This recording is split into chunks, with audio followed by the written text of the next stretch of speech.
Good morning, boys and girls. I'm so happy to see you this wonderful Sunday morning. So, today's lesson is the Last Supper, and we are now in the time of Lent. So, we know what the Last Supper is, right? It's the time that Jesus has his last meal with his 12 disciples.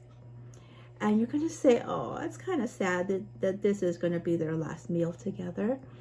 Well, yes, it's in that way it is, but remember, Jesus is always with us. He never leaves us, not even for a second. So, the Last Supper is a wonderful, holy time when all his disciples are together with him. I'll show you a picture. And this is a picture that I colored. And there is Jesus in the center. There's a large table with all the 12 disciples in this room. And Jesus has, what does he have? He has a loaf of bread and he has a cup of wine.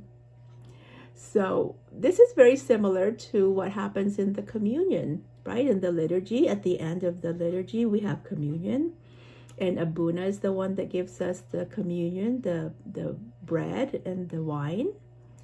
So here Jesus is telling his disciples, here is the bread that I'm going to share with you.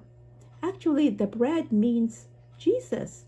And if you each take a piece of the bread and share with me, then I will come and be with you in your heart. And the same thing with the wine.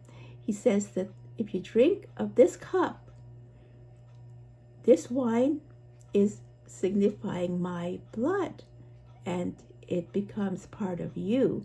You become part of Jesus. Okay? So remember that. Okay.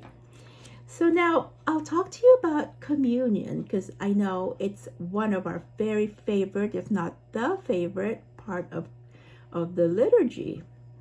So does it happen in the beginning or the end? Of course, the end. We have to have a lot of prayers first and prepare for the communion. So what happens in the communion? We get in line. Sometimes all the kids run up and form a line. Or if your church has you go row by row, and you take one of these napkins. It might look like this, or it might be a little different, but it's generally something like this. And you put it on your left hand or right hand? You put it on your right hand, and you hold it up like this, so that when you are taking communion and Abuna is giving you the body, it's not going to fall on the floor. Okay, so this is to catch the crumbs or pieces of it, because we don't want it to be falling all over the floor. And once you get it into your mouth, Abuna puts it in your mouth, what do you do with it? We cover our mouth with it. See, like this. Like this. Okay, I know you've all done it and you know exactly what I'm talking about.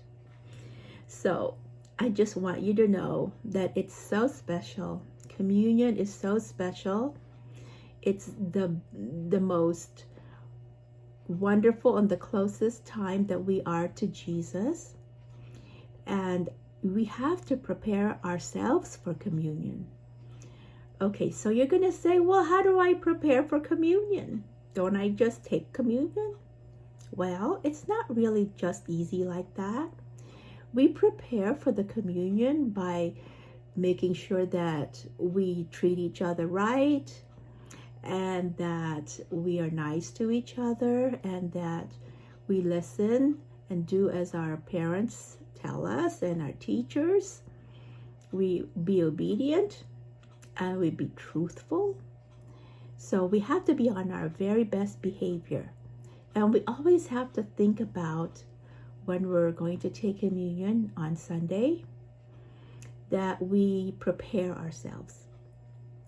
Okay, so once you take communion, what do? We say a little prayer, right? We say a little prayer, we close our eyes, and we tell Jesus Dear Jesus, I thank you so much for allowing me to take communion today and to be with you in such a special, wonderful way. And we tell him that we know how much he loves us and we love him too. And to please bless us and our mommies and daddies and all our families, and to bless everyone that we know and help us to be good little boys and girls. Right? Okay. So after communion, we generally will go to Sunday school and learn more about Jesus that way.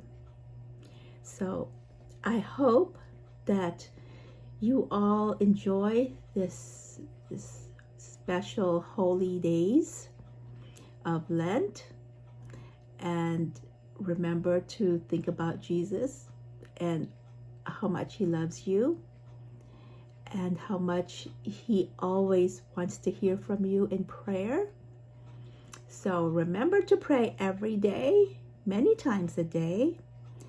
The first thing you do when you open up your pretty eyes in the morning, when you wake up, you say what? Good morning, Jesus, right? Yes, it's wonderful. So I want you to remember, in the Bible, there is a verse in the book of Matthew, chapter 26, verse 26. So it's 26:26. It says, "Take, eat, this is my body." So again, it says, "Take, eat, this is my body." And when does Jesus say that? During the communion, in the Last Supper. Remember this picture? This is what Jesus is saying. Take, eat, this is my body. Okay, so don't forget. And I want you to know that I believe that you are such wonderful angels. And God bless you and your families. Until we see each other again next Sunday, God willing. Okay, in the name of the Father, and of the Son, and of the Holy Spirit, one God. Amen. I'll see you next week, God willing.